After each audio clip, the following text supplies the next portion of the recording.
Hello বন্ধুরা আমার, আপনারা কেমন আছেন? এতক্ষণ যা দেখছিলেন দেখতে খুব ভালোই লাগছিল, তাই না? এটা আর কিছুই না, এটা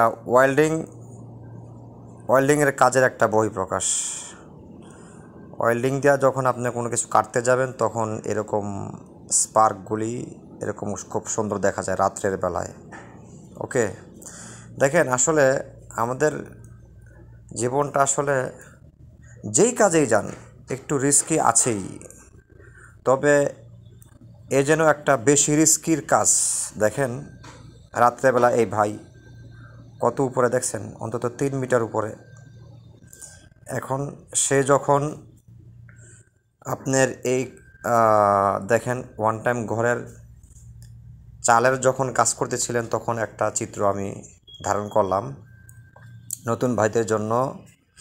দেখেন এরকম কাজের যখন আপনারা যাবেন তখন একটা জিনিস খুবই কেয়ারফুল থাকবেন, সেটা হচ্ছে যখন এরকম সবই হাদিদ, দেখেন হাদিদের উপরে বৈশা হাদিদ আপনি লোহার উপরে বৈশা লোহারে আপনি ওয়েল্ডিং করতেছেন, ওই সময় খুবই কেয়ারফুল থাকবেন যে যখন আপনি ফোল্ডারের মধ্যে ওয়েল্ডিং ফোল্ডারের মধ্যে যখন আপনি ওয়েল্ডিং রড লাগাইতে যাবেন তখন কিন্তু কঠিন শর্ট করতে পারে, তখন আপনার অনেক ঝুঁকি আছে।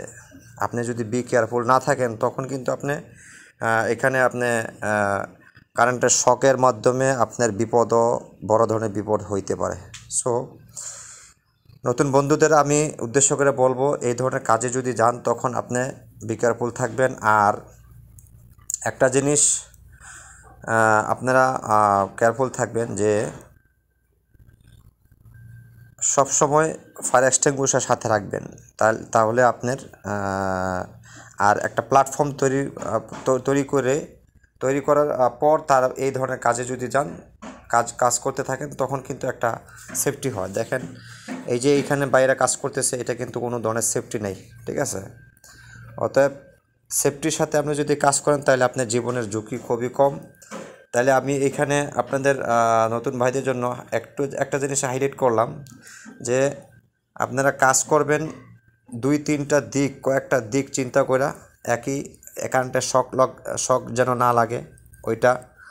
আর একটা স্ক্যাফোল্ডিং দিয়ে যদি প্ল্যাটফর্ম তৈরি করে এই ধরনের কাজ করেন তাহলে কিন্তু আপনাদের জন্য রিস্কি কম হয়, ঠিক আছে?